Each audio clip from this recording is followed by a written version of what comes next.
khususnya putusan menyangkut soal usia, ini memang sudah banyak sekali laporan ya kaitan dengan dugaan pelanggaran kode etik dan pedoman perilaku hakim. Jadi ada dugaan pelanggaran kode etik dan pedoman perilaku hakim. Ada yang sudah masuk ke MK. Dalam catatan kami sampai hari ini ada 7 laporan baru 7. Dan tadi saya juga mendapat informasi, saya tidak tahu benar atau tidak karena belum sampai juga ke MK, ada 13 laporan soal itu, tapi belum hasil sampai sekarang. Sehingga yang sudah masuk ini adalah berkaitan dari laporan, saya tidak sebutkan namanya satu persatu ya, artinya dari berbagai macam kalangan, kelompok masyarakat di sini, termasuk juga ada yang dari tim advokasi yang mungkin mereka concern terhadap persoalan pemilu ya. Perihal yang mereka ajukan adalah dugaan pelanggaran kode etik dan pedoman perilaku hakim. Terus ada permintaan pengunduran diri kepada hakim MK yang berkaitan dengan pengujian undang-undang itu ya, termasuk melaporkan 9 hakimnya juga di situ. Juga ada kemudian permintaan untuk segera dibentuknya MK-MK, termasuk kemudian laporan terhadap hakim yang menyampaikan dissenting opinion-nya, dan kemudian ada lagi yang khusus mengabulkan, termasuk yang memberikan concurring opinion-nya, dan kemudian ada yang berkaitan dengan laporan khusus kepada Ketua MK untuk mengundurkan diri. Jadi seluruh laporan yang sudah masuk ini ada 7, sudah kami klasifikasi. Untuk itu karena hakim MK, 9 hakim tidak bisa memutus apalagi berkaitan dengan persoalan laporan dugaan pelanggaran kode etik dan pedoman perilaku hakim, maka kami telah melakukan rapat permusyawaratan hakim ya, untuk menyegerakan membentuk Majelis Kehormatan Mahkamah Konstitusi atau MK-MK. Dalam waktu dekat ini segera akan kemudian dibentuk ya, untuk segera bekerja, untuk kemudian melakukan proses sebagaimana hukum acara yang berlaku di dalam MK-MK untuk menangani paling tidak 7 yang sudah masuk di sini. Jadi ini MK-MK terbentuk karena memang salah satunya karena perintah dari undang-undang untuk pembentukan MK-MK sebagai bagian dari kelembagaan yang memang dimintakan oleh undang-undang khususnya pasal 27A untuk kemudian memeriksa, termasuk kemudian di dalamnya mengadili kalau memang terjadi persoalan yang terkait dengan laporan dugaan pelanggaran, termasuk juga kalau ada temuan di situ. Jadi kami sudah bersepakat untuk menyerahkan sepenuhnya ini kepada MK-MK. Biarlah MK-MK yang bekerja, sehingga kami Hakim Konstitusi akan konsentrasi kepada perkara yang harus kami tangani sebagaimana kewenangan dari Mahkamah Konstitusi. Jadi itu sebetulnya inti dari pertemuan pada siang hari ini. Jadi sekali lagi saya tegaskan, kami serahkan sepenuhnya kepada Majelis Kehormatan Mahkamah Konstitusi untuk menyelesaikan terkait dengan dugaan yang dimaksudkan tersebut. Itu saja saya kira yang ingin saya sampaikan kepada media massa pada kesempatan hari ini ya. Mungkin kalau ada yang mau bertanya silakan. Waduh, ini banyak sekali pertanyaannya nih. Ya silakan. Ya, depan dulu ya Mbak. Silakan Mbak.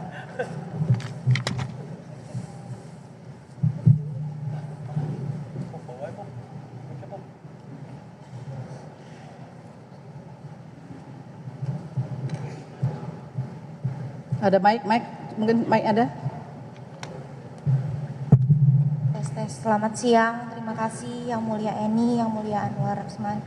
Pertanyaan pertama, saya Pobi dari cnnindonesia.com. Yang Mulia, saya ingin bertanya kepada Yang Mulia Eni, berapa lama proses penanganan perkara di MK-MK ini Yang Mulia? Apakah ada tenggat waktunya? Dan apabila nanti MK-MK memutus ada hakim yang melanggar etik, apakah putusannya ikut batal atau bagaimana Yang Mulia Eni? Lalu pertanyaan kedua saya ingin ajukan kepada Yang Mulia Anwar. banyak pihak yang menilai adanya konflik of interest yang mulia. Dan ini ada yang bilang RPH 295155 di dissenting yang mulia Saldi bahwa yang mulia sengaja tidak hadir karena menghindari konflik of interest. Namun di dissentingnya yang mulia Arief dikatakan yang mulia bilang sakit. Lalu yang benar yang mana yang mulia? Karena apakah yang mulia menilai di perkara batas usia ini ada konflik of interest atau bagaimana yang mulia Anwar? Lalu saya mendapatkan informasi kalau misalnya yang mulia itu minta ditelepon oleh panitera pada Jumat malam saat perkara 90 itu dicabut oleh pemohon pada hari Jumat. Lalu di hari Sabtu permohonan itu dibatalkan. Itu apakah benar ada komunikasi seperti itu yang mulia Anwar? Lalu kehadiran yang mulia Anwar di RPH 90 dipertanyakan sebab posisi majelis yang sebelum menolak menjadi kabul sebagian. Ada yang berpendapat bahwa ada yang mulia Anwar ini menggunakan penyalahgunaan wewenang. Ada pakar yang mengatakan demikian sebagai ketua MK. Karena dengan kehadiran yang mulia Anwar, posisinya menjadi berubah dari tolak menjadi kabul sebagian. Bagaimana pendapat yang mulia Anwar terkait itu? Selanjutnya, kenapa syarat minimal usia minimal dikabulkan sebagian tapi yang maksimal tidak? Kan itu beda perkara ya, minimal dan maksimal. Bagaimana penjelasannya? Terima kasih pada yang mulia Eni dan yang mulia Anwar. Baik, terima kasih. Saya kira kalau sama nggak pertanyaannya? Beda. Oh beda. Kalau sama nggak usah diulangi lagi. Nggak ada remedinya nanti ya, sama. Yang berbeda aja, silakan. Yang beda. Pakai mic biar semua bisa dengar semuanya.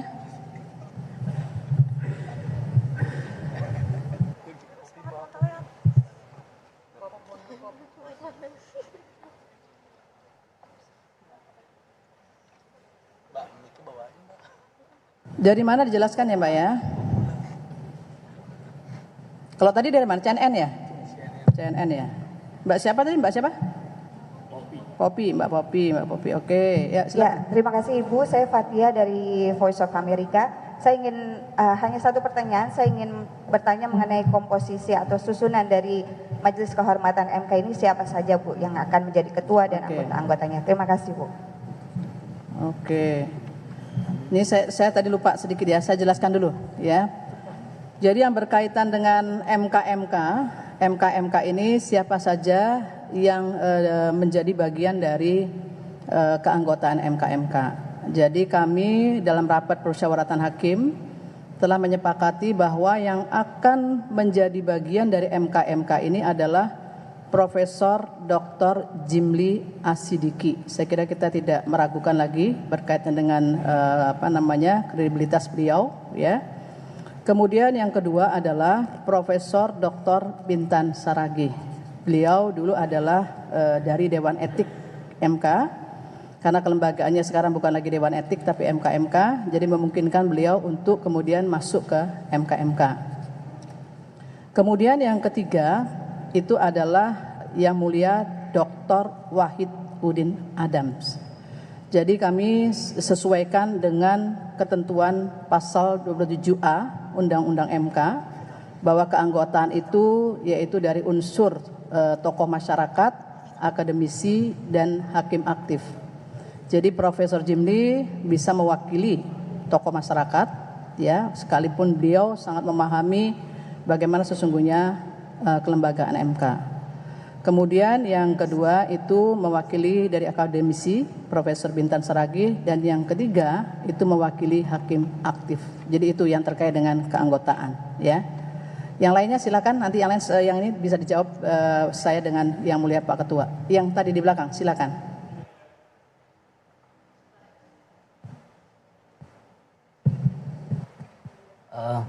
Dari mana nih? Selamat siang yang mulia, saya Hedi dari Kumparan. Ini sebenarnya mempertegas kemarin yang soal ramai-ramai itu. Soalnya jadinya muncul soal diksi-diksi mahkamah keluarga dan segala macam. Dan itu mengacu pada keraguan ke depannya mahkamah konstitusi apakah bisa menyelesaikan soal konflik pemilu. Karena belakangan ternyata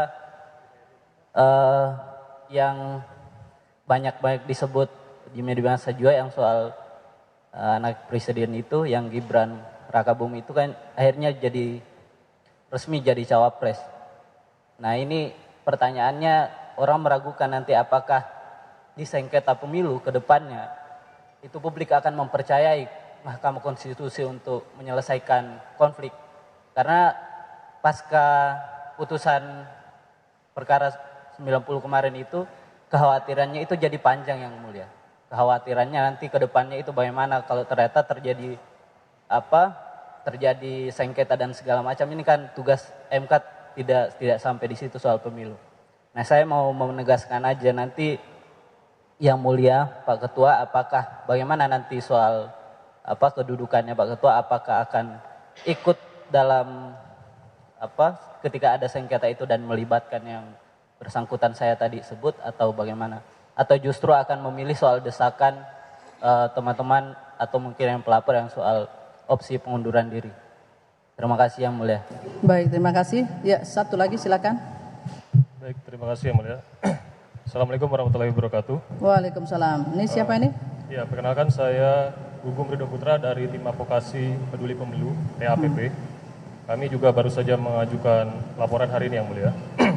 Saya ingin tanyakan begini, MK ini kan dibentuk oleh Mahkamah Konstitusi dan ada lebih dari mungkin 5 hakim MK yang masuk menjadi terlapor ya, termasuk Pak Anwar Usman sendiri Ketua MK jadi terlapor. Pertanyaannya adalah nanti yang akan menerbitkan SK pembentukan MK ini siapa? Karena kalau Ketua MK Pak Anwar Usman sendiri kan menjadi terlapor, tentu tidak bisa. Kemudian yang kedua, kalau yang akan menerbitkan SK itu adalah wakil misalnya, Prof. Saldi Isra. Prof. Saldi Isra juga termasuk jadi terlapor juga, dilaporkan oleh salah satu pelapor. Nah, jadi siapa nanti yang akan menaikkan SK pembentukan MK ini? Kemudian yang kedua adalah dari kami dan mungkin juga seluruh masyarakat ingin meminta jaminan yang mulia. Walaupun tadi sudah disebutkan bahwa unsur hakim konstitusinya adalah Pak Wahidudin Adams, apa jaminannya beliau ini tidak ada intervensi dalam menggelar MK ini, ya, karena beliau juga sebetulnya, walaupun beliau memberikan pendapat berbeda dalam perkara 90 itu, tetapi apa jaminannya beliau ini bisa memutus secara imparsial, itu satu, karena ini ingin didengar masyarakat semua. Kemudian yang ketiga, pembentukan MK ini di peraturan itu bisa secara ad hoc dan bisa secara tetap. Apakah nanti MK ini akan dibentuknya seperti apa? Apakah ad hoc ataukah nanti ke depannya akan ditetapkan sebagai MK yang tetap? Terima kasih yang mulia. Oke, ada lagi? Cukup ya? Cukup ya saya kira ya. Baik, saya kira ada beberapa hal. Tadi saya komunikasi dengan Yang Mulia Pak Ketua. Beliau juga berkenan untuk memberikan sedikit saja tanggapannya ya. Saya akan memberikan dulu beberapa hal klarifikasi saya kira ya. Jadi begini, terkait dengan pembentukan MK ya, termasuk SK-nya, ini kan kita tahu persis bahwa ini laporannya masukkan dugaan pelanggaran kode etik dan pedoman perilaku hakim. Apakah dugaannya itu benar atau tidak kan harus diperiksa secara komprehensif sebagaimana memang tujuan dari pembentukan MK. Oleh karena itu berkaitan dengan SK-nya yang menandatangani, ya tetap ketua, harus ketua gitu loh ya. Sekalipun beliau termasuk saya, termasuk Prof. Sadi dilaporkan, termasuk 9 hakim bahkan ada laporan berkaitan 9 hakim, ya tetap saja secara normatif harus ketua yang tanda tangan di situ. Kecuali kalau ketua memang berhalangan sehingga kemudian memandatkan itu kepada wakilnya untuk melakukan itu, yang mewakili kepentingan dari kelembagaan MK ini. Jadi tetap beliau yang akan menandatangani SK tersebut ya. Kemudian yang berikutnya ini berkaitan dengan berapa lama MK ini akan bekerja. Kami sangat berharap bahwa MK ini harus bekerja secepatnya sebagaimana MK yang dulu yang pernah dibentuk oleh MK juga. Jadi memang harus secepatnya. Kenapa harus secepatnya? Karena bagaimanapun juga MK ya, terutama kami hakim konstitusi harus menjalankan tugas fungsi wewenang kami dengan tenang, tidak ada gangguan kecurigaan apapun seperti itu. Terutama dalam melakukan proses pengujian undang-undang saat ini, ya. Kemudian yang berikutnya, kami juga menginginkan bahwa kepercayaan kepada lembaga ini, ya terutama marwah dari lembaga ini memang harus kita jaga bersama, ya. Oleh karena itulah kemudian kami segera memutus setelah ada laporan ini, kami klarifikasi, identifikasi, segera MK memutus untuk membentuk MK-MK, ya, supaya sekali lagi jangan sampai kemudian lembaga ini menjadi tidak dipercaya, ya, untuk menjalankan salah satu kewenangan yang sebentar lagi akan kami hadapi bersama, yaitu penyelesaian perselisihan hasil pemilihan umum, termasuk siapa tahu ada juga berkaitan dengan perselisihan hasil pemilihan presiden. Kalau kemudian tidak ada kepercayaan publik, itu menjadi sesuatu yang sangat tidak kita harapkan bersama. Oleh karena itulah pilihan orang-orangnya pun, ya diharapkan memang merekalah yang kemudian bisa mewakili untuk menyelesaikan apa yang menjadi bagian dari laporan ini. Ya, ada Prof. Jimli, ada Prof. Bintan, kemudian ada Pak Wahid Udin Adam di situ. Ya, kita serahkan sepenuhnya kepada mereka dan tanpa ada intervensi apapun kepada mereka. Sebagaimana saya juga dulu pernah menjadi bagian dari MK-MK, saya merasa bahwa saya bekerja tanpa intervensi pada waktu diminta sebagai bagian dari MK-MK. Ya, apalagi kan beliau-beliau ini termasuk Pak Wahid Udin Adam kan sebagai hakim yang senior di sini. Ya, tidak mungkinlah beliau mudah terintervensi, ya. Kalau memberikan nasihat kepada Yang Mulia Pak Ketua, sering sekali beliau sebagai bagian dari orang yang memahami keagamaan, kan begitu, kurang lebih. Mungkin Pak Ketua bisa cerita, ya. Tapi kalau mengintervensi saya kira sesuatu yang tidak jangan sampai itu terjadi, dan memang diharapkan memang tidak akan terjadi untuk terkait dengan intervensi terhadap kerja dari MK-MK, ya. Diharapkan dari waktunya cepat, dan ini dibentuknya dalam rangka yang sifatnya ad hoc, ya. Walaupun sebetulnya kalau dilihat dari Undang-Undang MK, memang pembentukan yang ad hoc itu untuk pengangkatan hakim aktif, ya, tidak boleh dia terus-menerus di situ. Kalau kelembagaannya memang kalau kita lihat ini kelembagaan yang definitif, ya, hanya hakim aktifnya yang memang harus sifatnya ad hoc.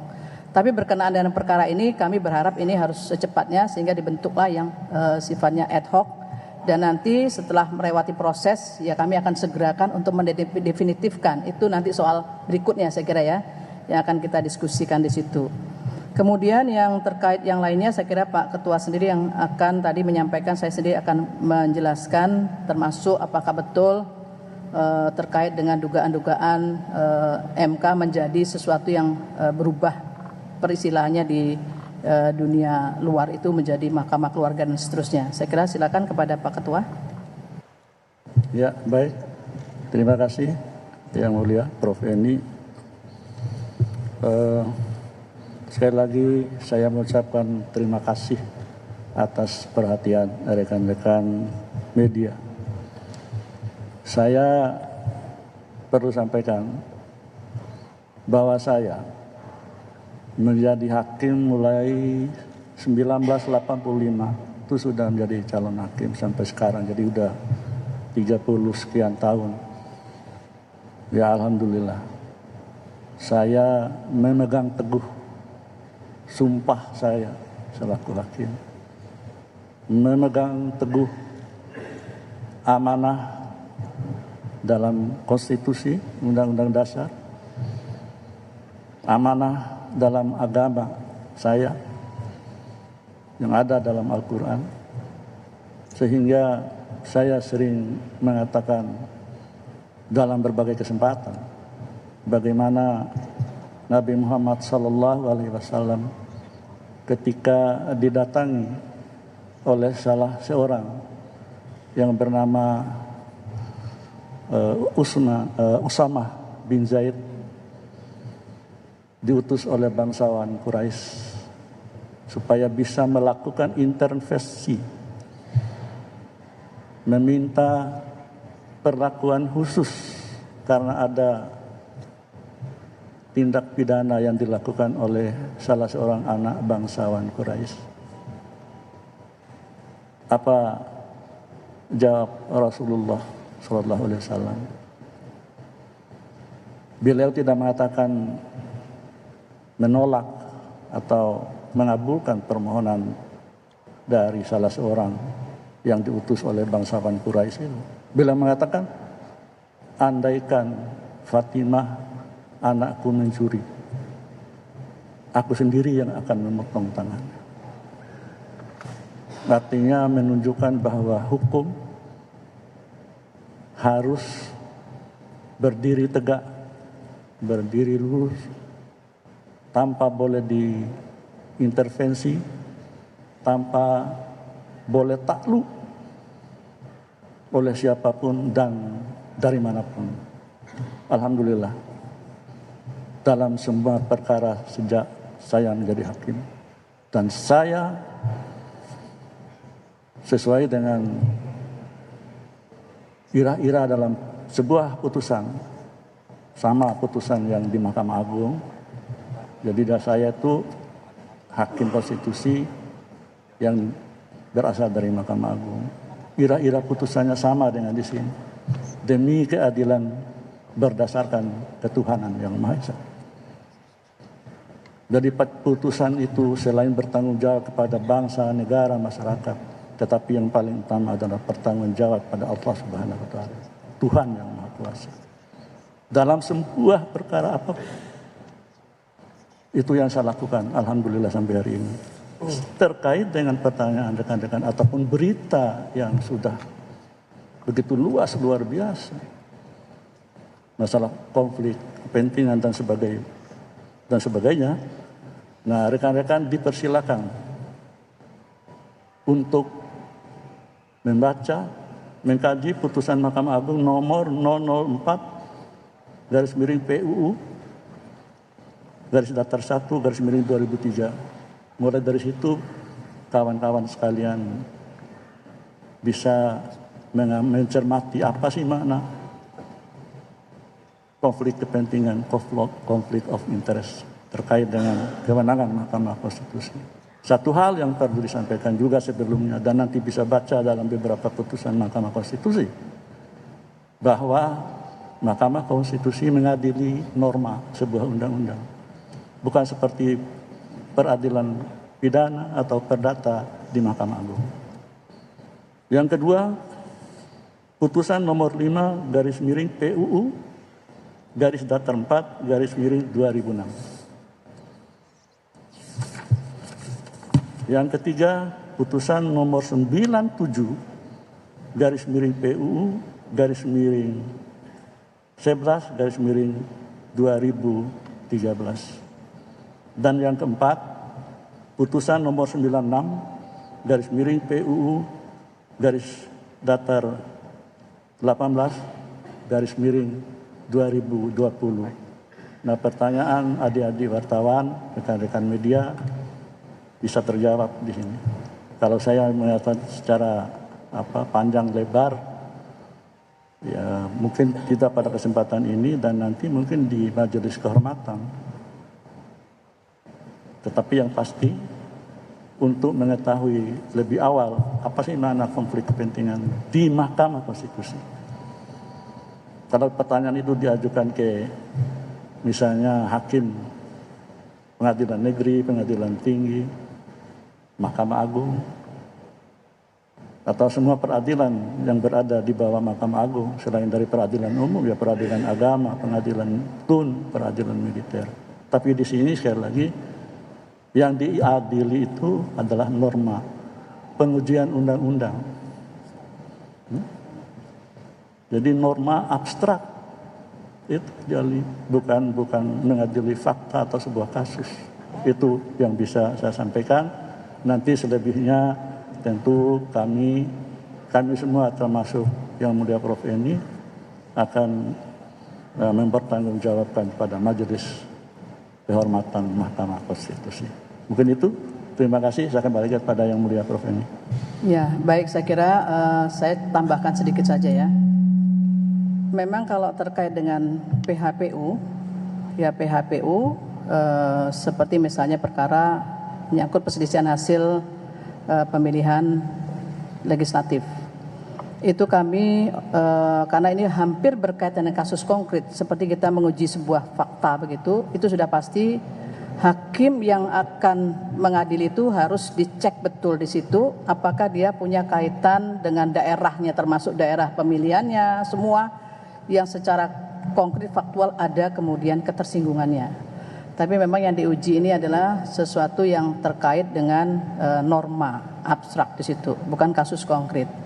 Lah, ihwal nanti bagaimana terkait dengan dugaan apakah ada pelanggaran kode etik atau pedoman perilaku hakim yang telah dituangkan dalam peraturan Mahkamah Konstitusi, sepenuhnya nanti diserahkan kepada MK-MK. Dan nanti MK-MK lah yang akan menyampaikan juga kepada media massa bagaimana proses yang sudah mereka lakukan terkait dengan pemeriksaan dugaan tersebut. Jadi kami juga tidak boleh mengintervensi lebih jauh dalam forum ini. Forum ini bagi kami hanyalah memberitahukan berkaitan dengan telah masuk laporan dugaan pelanggaran tersebut dan sikap yang diambil oleh Mahkamah. Sikapnya yaitu segera membentuk MK-MK dan telah menentukan siapa saja yang duduk di situ berdasarkan hasil RPH juga. Jadi sepenuhnya nanti tadi terkait dengan pertanyaan Mbak Popi itu bagaimana putusan itu serahkan sepenuhnya kepada MK.